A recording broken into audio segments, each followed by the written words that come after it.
It's pretty common for middle-aged gamers like myself to regard the 1990s as the high watermark for PC gaming. And while there may be some truth to that, we also tend to look at that period through rose-tinted lenses provided by a quarter century of comparative stability rather than how they really were. It's easy to forget what a tumultuous time the 90s were, with dozens of manufacturers of computers, hardware, software, operating systems, and internet services all locked in a market share bloodbath. America Online can do all that. Prodigy Internet. CompuServe, the information service you won't outgrow. And home computer technology growing so exponentially fast that a brand new machine was already obsolete out of the box. This Wild West mishmash proved an exciting and adventurous time to be sure, but also an incredibly frustrating one. PC gamers often needed to engage in risky maneuvers and quality of life compromises to make their games work, and even then, sometimes they just refused to function, requiring gamers to find alternate uses for their worthless discs so that their money wasn't entirely wasted. Which brings us to 1997, when I sent away my talkie CD-ROM copy of Sam & Max Hit the Road to one of those mail-in exchange companies that used to advertise in tech magazines, in what would become one of the worst trades in the history of humanity. The game I got in return?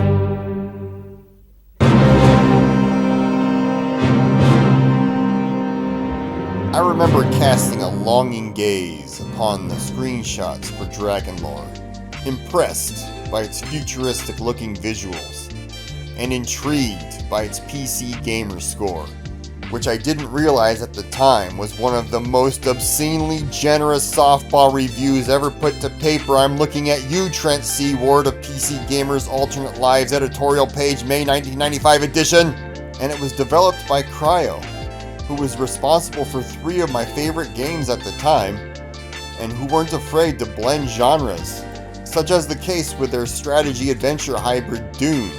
The game also sold very well, although the fact that it was a pack-in game for a bunch of aftermarket sound cards and CD-ROM drives likely padded those sales numbers significantly.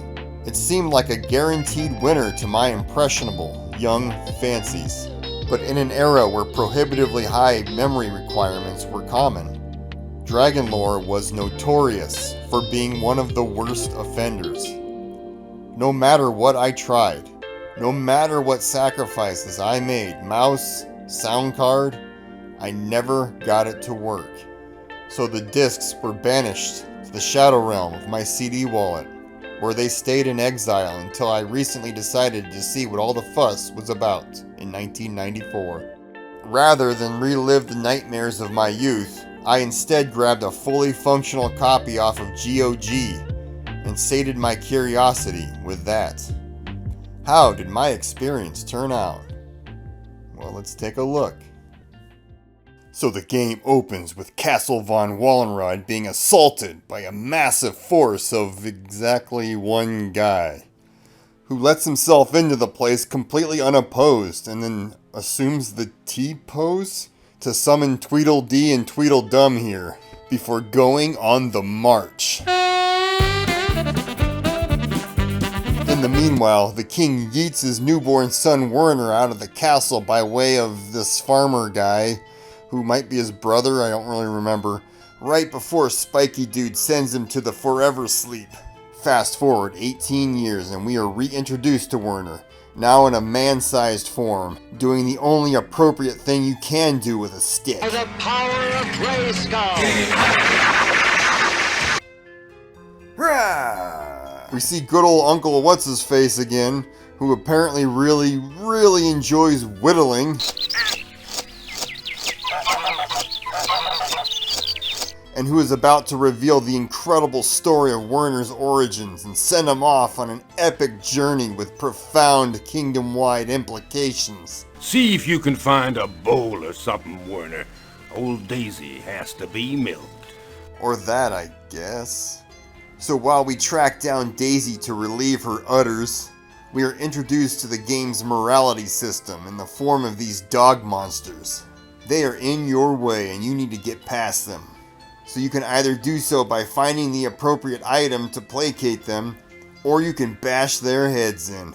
The choice is yours, but too much violence and you'll end up with the bad ending. Anywho, good old Uncle What's-His-Butt goes inside to engage in a more indoor appropriate pastime.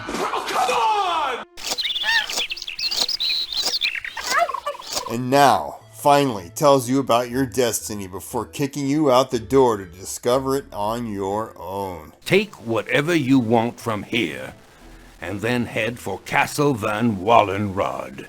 The first location you encounter is a skull mound with a dungeon below and a semicircle of thrones on its top. This is where an order of dragon-riding knights, known as, well, Dragon Knights, will vote on your fate later on. If you get tired of their constant grousing, A Dragon Knight feels power, and you feel pity. You are too weak, Von Wallenrod. I warned you, boy. I'll vote against you along with Diakonov. well, guess what? Feel free to murder them. In fact, you can kill just about every living creature in the entire game if you feel so inclined. If you want to see this very thing put into action, check out the Adventure Game Geek's video for this game. I challenged him to review it and he was disturbingly thorough.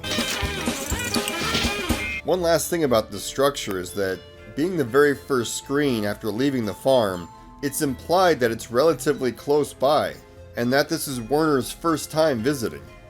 I don't know about you guys, but if there was a totally rad skull dungeon within 20 miles of my childhood home, then little 10-year-old me would have known about it.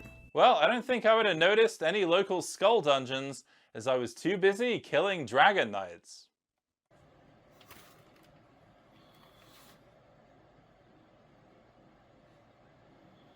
So at this point I'd become accustomed to the control scheme, and I gotta say that while the game felt clunky overall, I thought the cursor was really well done.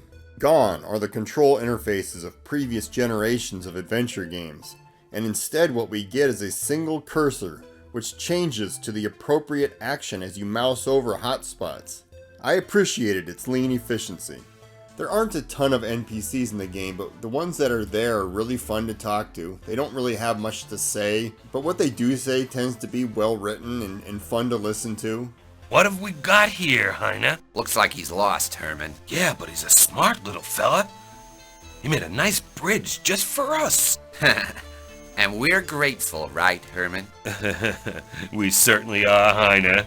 And overall they tend to brighten up this bleak, muddy-looking world. I am Sylvan of Sigil. And I am Alexander of Egregalian. Traversing the bland, bleak landscape was made all the more challenging by a soundtrack consisting of 10-second samples playing in a loop.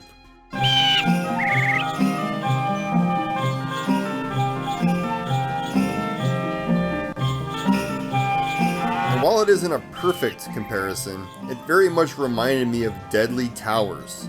Anybody remember Deadly Towers?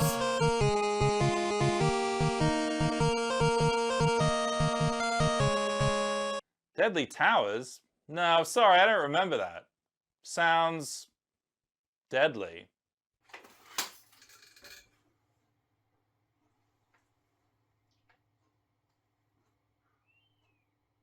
Hello? Combat isn't any better. Feeling stilted, lifeless, and worst of all, completely unnecessary. The game provides you with plenty of weapons, enough to clutter up your inventory several times over, but didn't bother providing stats for any of them, so whether some weapons are more effective than others, or whether it's all just cosmetic is anyone's guess. Well, if you take the way of violence like I did and kill everything in your path, you can have quite a collection of weapons. Like some of the Dragon Knight swords, the knife your adoptive father uses for whittling, and some kick-ass claw gauntlets from Klaus von Straubzig. The puzzles, the very core of an adventure game, tend to be too obscure, and the game is all too happy to let you figure things out on your own with no help whatsoever. A good example of this is this magic door frame, which you're supposed to use a spell to turn into a door, but it's really hard to see. I certainly walked past it several times without even knowing it was there or knowing what to do with it when I did finally recognize it. One example was crafting a grapnel from a rope and skull to bypass a plant monster, but not knowing that I had to click it on the brown tree next to it rather than the plant itself. Okay, I know what a lot of you are thinking right now, and perhaps there's some truth to it. Perhaps I've been spoiled by the conveniences of modern gaming, such as heads-up displays, journals, objective lists, hint buttons, auto maps, community guides, and dialogue cues. Air gun! Trap it with the air gun! You come down and trap it!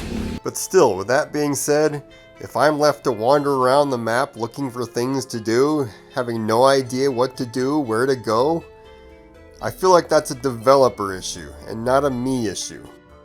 And at long last, I reached the gates of Castle von Wallenrod, just like old Uncle What's-His-Face told me to, ready to claim my destiny as both king and a dragon knight. That's it. That's 1994's Dragonlore, developed by Cryo Interactive and published by Mindscape. A little on the short side and far from perfect, but you know, maybe I'm being a little too harsh towards this game.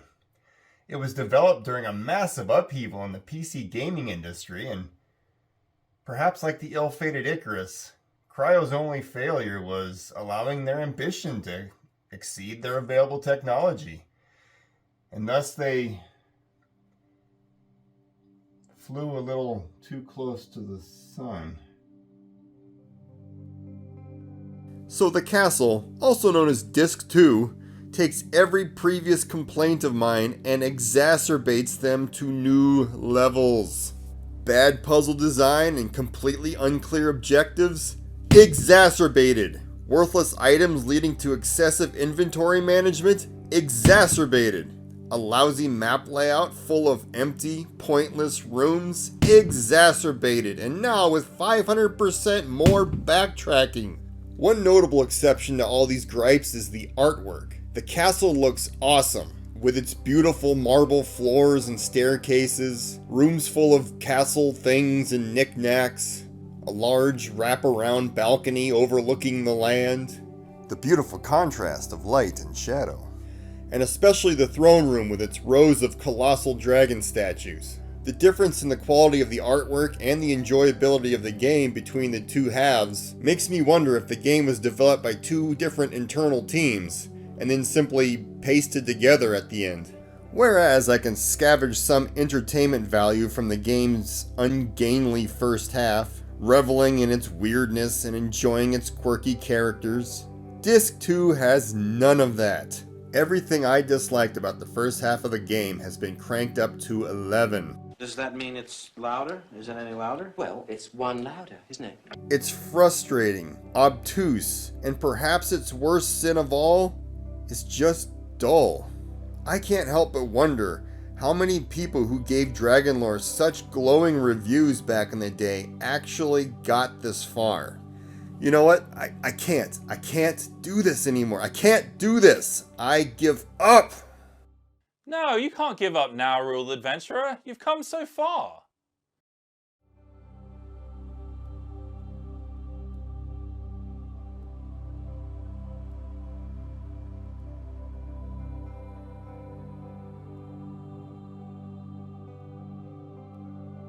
Hello there, fellow adventurer. Geek, I'm so glad you're here. I thought this would be a fun idea. Bouncing ideas off each other, playing the same game, suffering through a terrible game together, but I just can't do it. I just can't do it. Here, take this strategy guide. It'll explain everything.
So after consulting the holy texts, I found my dad's old crap, tricked the spiky dude Diakonov, convinced the dragon to be my friend, and then rode that sucker like a boss so the Dragon Knights could vote on my worthiness to join their ranks. Which, you know, seems kind of arbitrary at this point, since I'm already riding a dragon while decked out in a knight's armor, but hey, whatever. I guess the knights need something to do, so Diakonov, Auntie Entity, Gimli, son of Glowing, Paul Stanley, Krang, Tila, Fang, Goku, Wicket,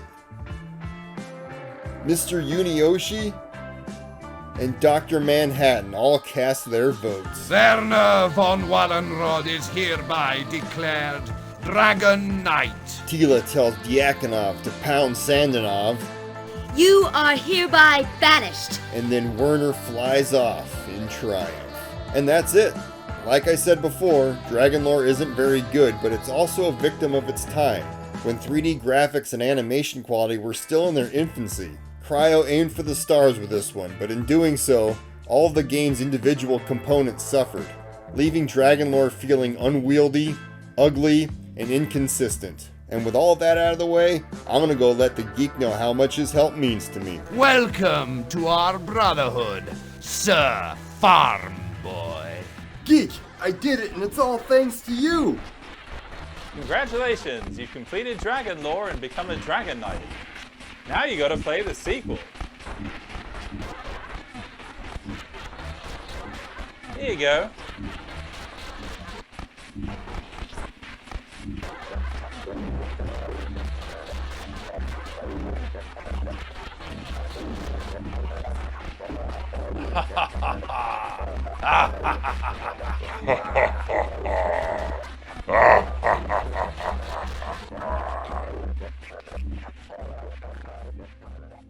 Huge thanks to Steven the Adventure Game Geek for going along with me on this crazy video idea. I approached him about 1.5 years ago, looking for advice on my first ever documentary style video game video, and he gave me some feedback on it, and I've kept in touch with him ever since. And when I approached him again with this idea, he said yes, which was surprising to me, and it was a lot of fun and a great learning experience, and I appreciate it very much, and I hope we can do it again someday. Thank you.